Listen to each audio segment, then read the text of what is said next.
अस्सलामुअलैकुम dear students, उम्मीद करती हूँ कि आप सब खैरियत से हैं। आज का लेसन बहुत ज़्यादा इंटरेस्टिंग होने वाला है क्योंकि आप जानने वाले हैं घर के डिफरेंट टाइप्स को इंग्लिश में क्या कहते हैं। जैसे कि आपने सुना होगा, किसी घर को हम विला कहते हैं, किसी को बैंगलो कहते हैं, किसी को मैंशन, किसी को कॉटेज।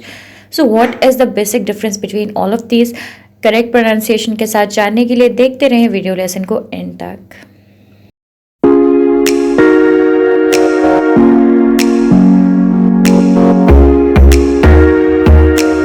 जो घर हैं वो कहलाते हैं टेरेस्ड हाउस। क्या कहलाते हैं? Terraced house. टेरेस्ड हाउस क्या होते हैं? ऐसे घर जिनकी एक दीवार के मतलब एक दीवार के साथ दूसरी दीवार जुड़ी होती है। देखिए अभी डिफरेंट घर हैं लेकिन इनकी आपस में जो दीवारें हैं वो जुड़ी हुई हैं। ऐसे घरों को कहते हैं टेरेस्ड हाउस। क्या कहते हैं? Terraced house. उसके बाद है ब्लॉक ऑफ फ्लैट्स या फिर अपार्टमेंट्स। ये जो फ्लैट्स होते हैं, बड़ी बड़ी बिल्डिंग्स होती हैं जिनमें अपार्टमेंट्स, जिनको हम पाकिस्तान में कह देते हैं। ये अपार्टमेंट जो है वो इसकी यूएस प्रोनाउंसिएशन है, सॉरी यूएस में इसको अपार्टमेंट्स कहते हैं, और ब्लॉक ऑफ फ्लैट्स जो है वो इसको यूके में कहते हैं। ओके, उसके बाद जो नेक्स्ट चीज़ है वो है विला।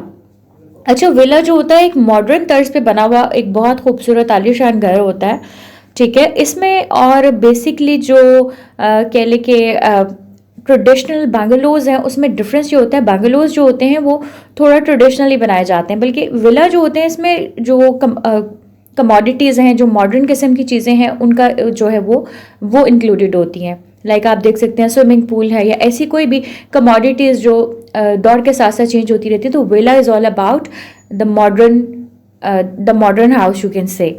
ओके, उसके बाद है स्काई स्क्रैपर या फिर हाई राइज। स्काई स्क्रैपर या फिर हाई राइज एक ही तरह की बिल्डिंग को कहते हैं। स्काई से ही साबित है, यानी कि बहुत ऊंची, बहुत टॉल बिल्डिंग, उसको हम स्काई स्क्रैपर कह सकते हैं या फिर हाई राइज कह सकते हैं। इस तरह के कुछ अपार्टमेंट्स भी होते हैं, ठीक है। तो ऐसी बिल्डिंग जो आसमान को छूती हो, बहुत ज़्यादा मंजिला। अच्छा, इसमें आई रिसर्च तो 150 मीटर से ज़्यादा जिनकी बुलंदी होती है, तो उसको यूके में या यूएस में इनको जो है जिन बिल्डिंग्स की जो कह लें कि हाइट होती है 150 मीटर से ज़्यादा होती है, उसको स्काई स्क्रैपर या फिर हाई राइज की कैटेगरी में डाला जाता है। उसके बाद है सेमी डिटैच्ड हाउस। अच्छा, सेमी डिटैच्ड हाउस क्या होते हैं? ये घर, ये अलग अलग थलग बने हुए घर होते हैं, लेकिन आपने देखा होगा कुछ फैमिलीज जो होती हैं मिलके घर बनाती हैं।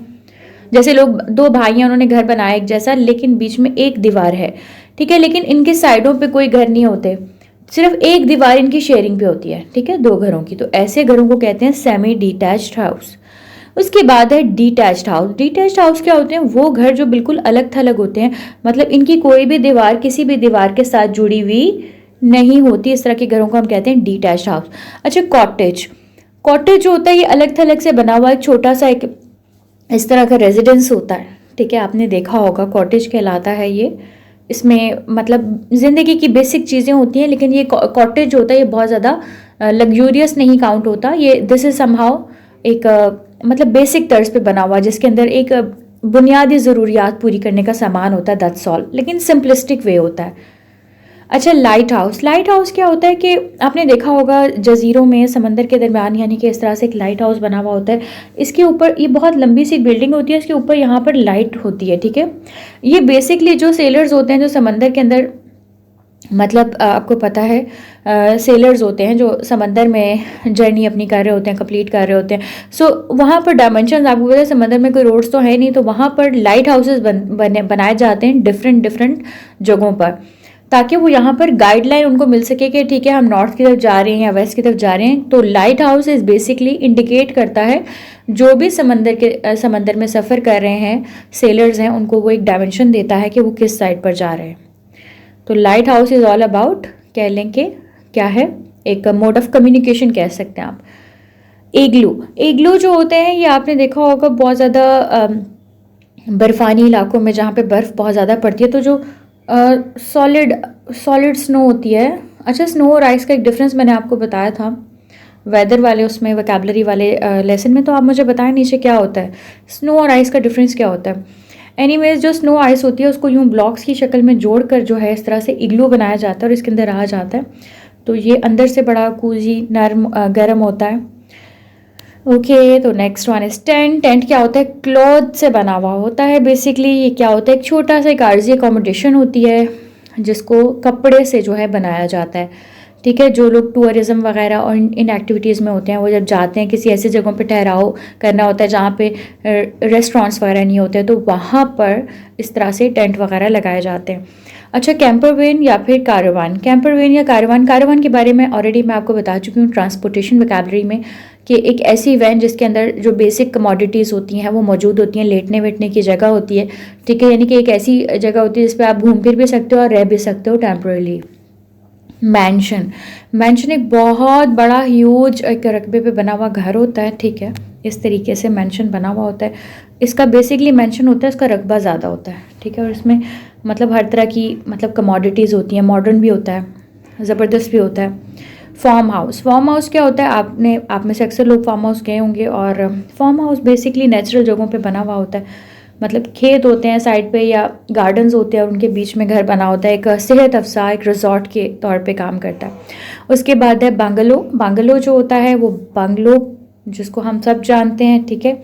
ये अलग से बना हुआ घर होता है, मोस्ट कॉमनली 2 स्टोरीज होती हैं उसकी, ठीक है। अच्छा, हट, हट क्या होता है, इस तरह से होता है। अच्छा, हट के ऊपर जो शेल्टर होता है वो इस तरह की शेप का होता है। ज़्यादातर ये घास फूस या लकड़ियों वगैरह इस तरह की चीज़ों से मिलकर बनाया जाता है, ठीक है। इसमें बेसिक कमोडिटीज़ होती हैं, हट्स होते हैं, आपने देखे होंगे बीचेस के साइड्स पे, ठीक है। उसके बाद है केबिन। अच्छा, केबिन और हट में डिफरेंस क्या होता है, बने हुए तो दोनों लकड़ी के होते हैं, लेकिन केबिन थोड़ा सा मॉडर्न होता है। इसमें चीज़ें जो होती हैं थोड़ी ज़्यादा होती हैं। लाइक हट में बिल्कुल बेसिक नोयत की चीज़ें होती हैं, इसमें वॉशरूम वगैरह एवरीथिंग इज़ देयर, ठीक हो गया। उसके बाद है शॉले। शॉले क्या होता है, ये यहाँ पाकिस्तान में तो नहीं लेकिन स्विट्ज़रलैंड में ये शॉले होते हैं जो कि लकड़ी के बने हुए वुडन हाउस होते हैं, बड़े फर्निश्ड, मतलब हमारे बंगलों की तरह होते हैं, उसमें हर चीज़ होती है, ठीक है। तो ये ज़्यादातर स्विट्ज़रलैंड वगैरह में होते हैं, लकड़ी के बने हुए घर होते हैं, ये फुल्ली आइसोलेटेड, ओके। उसके बाद है बार्न, गोदाम। आपने देखा होगा यहाँ पे चीज़ें वगैरह सेव करने के लिए ये अक्सर बने हुए होते हैं, गोदाम होते हैं। इंसान नहीं रहते लेकिन यहाँ पर ज़ख़ीरा किया जाता है चीज़ों का। कंडोमिनियम क्या होता है, कंडोमिनियम जो होते हैं ये इस तरह की कॉम्प्लेक्स होते हैं, कॉम्प्लेक्सेस कह सकते हैं इनको आप, ठीक है। कॉम्प्लेक्स यानी कि एक ही तरह के बहुत सारे घर अगर एक लोकेलिटी में बनाए जाएं, जैसे कुछ बिल्डर्स होते हैं कि वो एक ही जैसे बंगलोज जो होते हैं, एक ही जैसी बिल्डिंग जो है वो एक ही लोकेलिटी में बहुत ज़्यादा बना देते हैं। अब इसका ऑनर अलग है, इसका ऑनर अलग है, इसका ऑनर अलग है। जैसे अपार्टमेंट्स में तो ऑनर एक ही होता है, मतलब एक ही अपार्टमेंट होता है, उसके अंदर फ्लैट्स अलग अलग होते हैं ना। लेकिन कॉन्डोमिनियम जो होता है इसमें क्या होता है कि इसमें अलग अलग बिल्डिंग्स होती हैं लेकिन बनी हुई आइडेंटिकल होती है, एक जैसी बनी होती हैं। तो इस तरह का जो भी कॉलोनी या जो भी कॉम्प्लेक्स होता है उसको हम एज अ होल क्या कहते हैं, कॉन्डोमिनियम कहते हैं। उसके बाद है पैलेस। पैलेस यानी कि महल जिसको आप कह सकते हैं। अच्छा, पैलेस जो होता है वो बहुत बड़ा होता है और मतलब उसको इस तरह से डिज़ाइन किया जाता है बेसिकली कि मतलब शो ऑफ करने के लिए, वेल्थ शो ऑफ करने के लिए। अच्छा, इससे पहले हमने कैसल को देखा था, तो कैसल जो होता है बेसिकली, कैसल जो बनाया जाता है, कैसल भी इसी तरह का बना होता है लेकिन उसका जो बेसिक पर्पज़ होता है वो क्या होता है, शेल्टर देना होता है। कैसल जो होता है, कासल जो होता है वो शेल्टर के पॉइंट ऑफ व्यू से बनता है, उसकी दीवारें बहुत ज़्यादा थिक होती हैं, ठीक है। और देखने में दोनों एक जैसे लगते हैं टू एन एक्सटेंट, लेकिन पैलेस और इसका जो डिफरेंस है, कासल का डिफरेंस है। कासल जो होता है वो प्रोटेक्शन पॉइंट ऑफ व्यू से बनाया जाता था, लाइक कोई जंग वगैरह होती थी या उसमें, तो उसकी दीवारें काफ़ी मोटी होती हैं, लाइक अगर दुश्मन हमला करता है तो इतनी आराम से वो जो उसको तबाह नहीं कर सकता। जबकि पैलेस जो होता है वो ज़्यादातर वेल्थ शो ऑफ करने के पर्पज़ से बनाया जाता है, जो बहुत ज़्यादा ब्यूटीफाई किया गया होता है उसको। अच्छा, लास्ट वन है ये केव है। ये इसमें सिर्फ बताने के लिए, आजकल कोई केव में रहता नहीं है, लेकिन जब इंसान पहले दौर का, गार के दौर का इंसान होता था, जब इंसान की हिस्ट्री शुरू हुई थी, तो पहले उसने जो शेल्टर अपने लिए बनाई थी वो केव थी, गार यानी कि माउंटेन्स के अंदर यूँ होल्स होते हैं, उसमें रहते थे। और अब देखें आप कितनी ज़्यादा तरक्की हो गई, एडवांसमेंट्स हो गई कि अब डिफरेंट तरह के घरों को जो है वो इंसान ने अपने लिए, अपनी आसानी के लिए डिफरेंट तरह की जगहों पर बना लिया। होपफुली आज का लेसन आपके लिए बहुत ज़्यादा इंटरेस्टिंग था, आपने बहुत सारे नए वर्ड्स सीखे हैं, ठीक है, और जो कि हाउसेस की टाइप से रिलेटेड हैं। उम्मीद करती हूँ कि आपने ज़रूर कुछ ना कुछ नया ज़रूर सीखा होगा और उसको अपनी वोकैबुलरी जर्नल में ज़रूर लिखा होगा। दिन के एंड में आपसे एक टेस्ट लिया जाएगा जिसमें आपसे पूछा जाएगा कि डिफरेंट तरह के हाउसेस को इंग्लिश में क्या कहते हैं। अपना बहुत ख्याल रखिएगा, मिलते हैं नेक्स्ट लेसन में। अल्लाह हाफ़िज़।